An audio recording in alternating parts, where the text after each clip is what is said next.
Welcome back. Time to check in with Niagara Falls Mayor Jim Diodati to see how his city is doing and how he's feeling this morning, the day after International Yoga Day. Did you find your zen? Yeah, funny story, Bob. I tried yoga a few years ago because I thought I got to try this, and Yeah. at the very end, they have this part where you just cool down, Shavasana or something it's called, and I got talked a couple. I don't even know what Annette's it's shaking called. her head. Yeah, I probably got Oh, was it? Okay. And so I convinced a couple of my buddies to do it with me. Well, at the end of the class, because I'm a go, go, go kind of guy, at the end of the day, that part where you close your eyes, you meditate, I fall asleep. I wake myself up with my own snoring, and I got drool going down my chin. And I said to my buddy, Guy Rizzo, I go, "Why didn't you wake me up?" He goes, "I just thought you were really into it." I wish we had a clip. We do. We do. Yeah. Oh, roll it. No, don't. Hey, we had some other good news yesterday, too. Weekend Go service to Niagara Falls. Oh, finally, this Saturday, the 26th, it's going to resume. So all summer long, every Saturday, Sunday, and holiday, we're going to have 4 trains from Union Station into Niagara Falls and 4 trains from Niagara Falls back to Union Station. So anyone along that path can once again resume using the Go. So many people, I can tell you, Bob, on a Saturday morning, we'd have the train filled with people with their bicycles riding to our more than 100 wineries and the B&Bs. And so we're so excited. Things are starting to get back to normal. We're glad to have the Go back. Desperately need people coming into town and crossing the borders. So as of July 5th, quarantine's coming back. Won't have to quarantine. So we're getting a slow easing here, but we still have to get that border fully open. And so what's the latest here? Well, and thanks for that. And, I was joined by mayors and politicians and business people and representatives from across the country in the last days saying, it was a good first small step to eliminate the unnecessary quarantining for somebody fully vaccinated. But let's go, and this is more of a puzzle than a plan.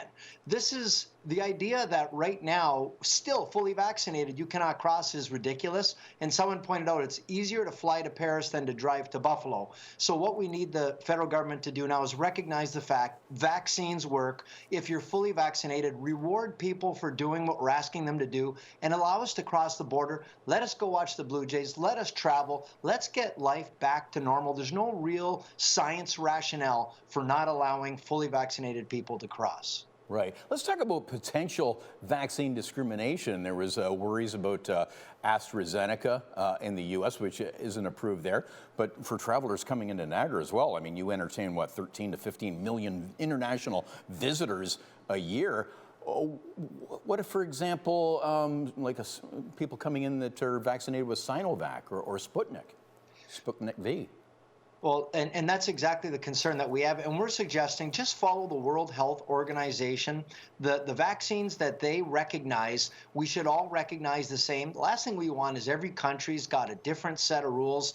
We need a standardized set of rules like we do with passports and other things. So that's our concern, because right now, although now they've now confirmed the U.S. border, they're not going to do that. They're not going to discriminate, and neither are they going to for the Bruce Springsteen Broadway show. But still, shows like Saturday Night Live and Jimmy Fallon Tonight Show, they're still not yet recognizing AstraZeneca. So we're suggesting follow the World Health Organization, and let's be consistent.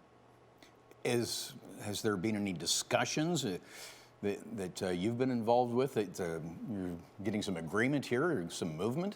Yeah, I've been speaking with senators and with congressmen in the U.S. on a regular basis. As a matter of fact, yesterday I was speaking with Chris Jacobs, Chuck Schumer, Brian Higgins. Oh, now Chuck Schumer, he actually made an angry call to the Canadian ambassador to the U.S.